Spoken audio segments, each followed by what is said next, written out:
ना मैंने ऐसी चीजें देखी हैं, ना मैं देखना चाहती हूँ, ना मेरा इन चीजों की तरफ ध्यान है और मैं इस पर कोई जवाब नहीं दूँ। आप नारी शक्ति की बात नहीं, बात ठीक है, नारी शक्ति की कोई हमारी पार्टी से होता तो बीजेपी सड़कों पे आ गई। नहीं, अगर वो दोषी है, उन्होंने ऐसा कुछ किया है तो निश्चित तौर पर सरकार, हमारा शीर्ष नेतृत्व तो ध्यान देगा। नहीं, हम सशक्त हैं, हम सशक्त हैं। कुछ महिलाओं को भी सोचना चाहिए, महिलाओं को भी सोचना चाहिए इस तरह की स्वरूप के अंदर अगर वो अपना करती हैं। बीजेपी के एक एमपी का अश्लील वीडियो इन दिनों तेजी से वायरल हो रहा है, लेकिन बीजेपी की महिला मोर्चा की प्रदेश अध्यक्ष को इसमें कुछ भी गलत नजर नहीं आता है। उल्टे वो महिलाओं को नसीहत दे रही हैं कि महिलाओं को भी सोचना चाहिए।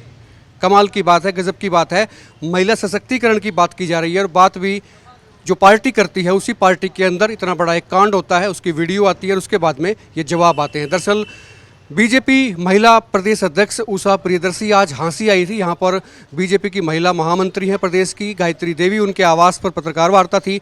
यहाँ पर उन्होंने पत्रकार वार्ता शुरू होते ही महिला सशक्तिकरण की बात करनी शुरू कर दी, लेकिन इस पर सवाल तो बनता था। उनसे सवाल भी किया गया, सवाल वही कि आपके एक एमपी की अश्लील वीडियो वायरल हो रही है, यहाँ पर महिला सशक्तिकरण कहाँ पर है?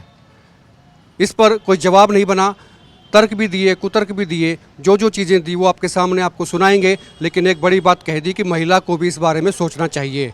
ये अपने आप में एक बड़ी बात है। आखिर में उन्होंने ये भी कहा कि इसमें कानून अपना काम करेगा, अगर गलत हुआ है तो उसको सजा मिलेगी। ये एक डिप्लोमेसी वाला बयान था, लेकिन इस पूरी बातचीत को एक बार आप सुनिए और कमेंट करके बताइए कि बीजेपी का महिला मोर्चा इस पूरे घटनाक्रम पर जो राय रखता है उस राय से आप कितना इत्तेफाक रखते हैं। हांसी से इधर निकल रहे थे तो मन किया कि आप सभी छायाकार पत्रकार बंधुओं से एक बार रूबरू हो जाएं और आप सबको मैं बहुत बहुत स्वागत अभिनंदन करती हूं और धन्यवाद भी देना चाहती हूं कि जब समय समय पर आप सब नारी के लिए जब उसे आप सब की भाइयों की आवश्यकता पड़ी तो आप एक आवाज़ बन करके समाज के अंदर उनके मुद्दों को उठाने का आप सब ने काम किया।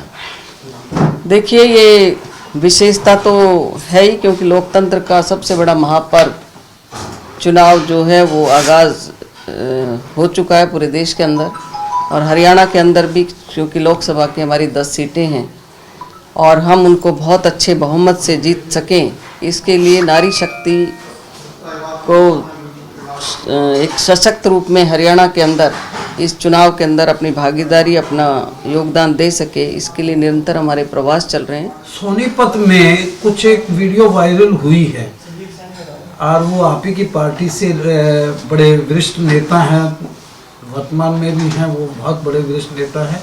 आप ही बता दीजिए उनका नाम कौन सी, किसकी? देखिए, मुझे कोई इस तरह की जानकारी नहीं है और मैं इस तरह के मुद्दों पर किसी भी तरह की चर्चा नहीं, ना मैंने ऐसी चीजें देखी हैं, ना मैं देखना चाहती हूँ, ना मेरा इन चीजों की तरफ ध्यान है और मैं इस पर कोई जवाब नहीं दूँ। आप नारी शक्ति की बात नहीं, बात ठीक है, नारी शक्ति की कोई हमारी पार्टी से होता तो बीजेपी सड़कों पे आ गई। नहीं, अगर वो दोषी है, उन्होंने ऐसा कुछ किया है तो निश्चित तौर पर सरकार, हमारा शीर्ष नेतृत्व तो ध्यान देगा। नहीं, हम सशक्त हैं, हम सशक्त हैं। कुछ महिलाओं को भी सोचना चाहिए इस तरह की स्वरूप के अंदर अगर वो अपना करती हैं तो ये सभी का, मैं इस पर मेरी कोई यहाँ पे महिला की गलती है मतलब? नहीं, मैंने ऐसा नहीं कहा। ना, मैंने ऐसा कुछ नहीं कहा। किसकी गलती है? मैंने मुझे कोई ध्यान नहीं इस बात का। ये ध्यान नहीं है? नहीं, मैं इस बात पर कोई ध्यान नहीं। आपसे सशक्तिकरण की बात करना ही बेवाजिब है। ठीक है। ये अगर ये कांग्रेस में होता तो कांग्रेस ये कह रही है कि विवन कमीशन भी सामने आ गया होता और बीजेपी की जो महिला मोर्चा है वो भी सड़कों पे आ गई होती, लेकिन चूंकि उनके एमपी है तो कोई बोल नहीं रहा है इस पर। मैंने बताया ना, मुझे इस बात का कोई ध्यान नहीं। इतना बड़ा प्रदेश के अंदर चल रही है महिला सशक्तिकरण की बात कर रही हैं आप। संगठन के कार्यकर्ता जी, हम तो संगठन का काम कर रहे हैं। नहीं, और ये नहीं, मेरी आप ये बात समझिए ना, अगर ये चीज वास्तव में हो रही है, ऐसा है तो पार्टी निश्चित तौर पर संज्ञान लेगी, उसके परिणाम भी आपके सामने आ जाएंगे। कब लेगी मैडम संज्ञान? काफी टाइम, काफी दिन हो गए। नहीं, 2 दिन ही हुए। नहीं, बात 2 दिन 3 दिन की नहीं है। मैंने ये बताया, ये शीर्ष नेतृत्व का निर्णय है और नारी शक्ति होने के नाते अगर किसी नारी के साथ इस तरह का काम होता है तो मैं मांग भी करती हूँ कि इस तरह के लोगों को सजा मिलनी चाहिए। जैसे आप मुख्यमंत्री बदल गए हैं, नायब सिंह सैनी आ गए हैं, कहा जा रहा है कि भाई अभी भी जो है मनोहर खट्टर जो सुपरसीड कर रहे हैं, वो सुपर सीएम के तौर पे अपने आप को पेश कर रहे हैं। नायब सिंह सैनी एक डमी सीएम के तौर पे है, तो आपको लगता है कि बीजेपी इससे कोई आगे बढ़ पाएगी? नहीं, किसने कहा डमी सीएम के तौर पर है? देखिए ना लोक संपर्क नहीं नहीं पूर्व मुख्यमंत्री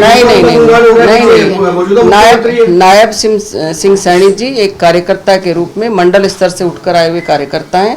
वो अच्छी तरह से सब चीज़ों को जानते हैं, सरकार चलाना भी जानते हैं, संगठन को उन्होंने बहुत अच्छे तरीके से चलाया है और हमें किसी तरह का आप लोगों को संदेह नहीं होना चाहिए नायब सिंह सैनी जी पे क्यों डमी रहेंगे, क्यों डमी रहेंगे? जी नहीं, ऐसा कोई संदेह हमारा नहीं है। अच्छा, चुनाव के वक्त मनोहर लाल जी खट्टर को क्यों बदला गया? इतनी बढ़िया सरकार चल रही थी, ये इनकम्बेंसी है क्या? नहीं, कोई एंटी इनकम्बेंसी नहीं है। दुष्यंत ने अपनी रैली में कहा कि बीजेपी ने उन्हें रोहतक की सीट ऑफर की थी और वो भी मना कर गए, तो क्या बीजेपी रोहतक सीट पे डरी हुई है? देखिए, बीजेपी पार्टी अपने दमखम पर चुनाव लड़ना जानती है। बीजेपी एक बड़ा दल है, उनके पास अपना नेतृत्व भी है, उनके पास अपने प्रत्याशी भी हैं। वो सही है, आपकी बहुत बड़ी पार्टी है, लेकिन क्या रोहतक सीट से बीजेपी को डर लग रहा है? नहीं, कोई डर नहीं है। हम बिल्कुल अच्छा एक कैंडिडेट वहां से उतारेंगे और बहुत मजबूती के साथ वहां से चुनाव 10 की 10 मैंने आपके माध्यम से बता रही हूँ 10 की 10 लोकसभा सीटें हम हरियाणा के अंदर अपनी बीजेपी की बना रहे हैं।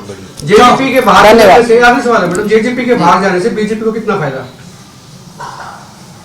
बीजेपी को पूरा फायदा ही फायदा, पूरा फायदा 100% फायदा मिलेगा।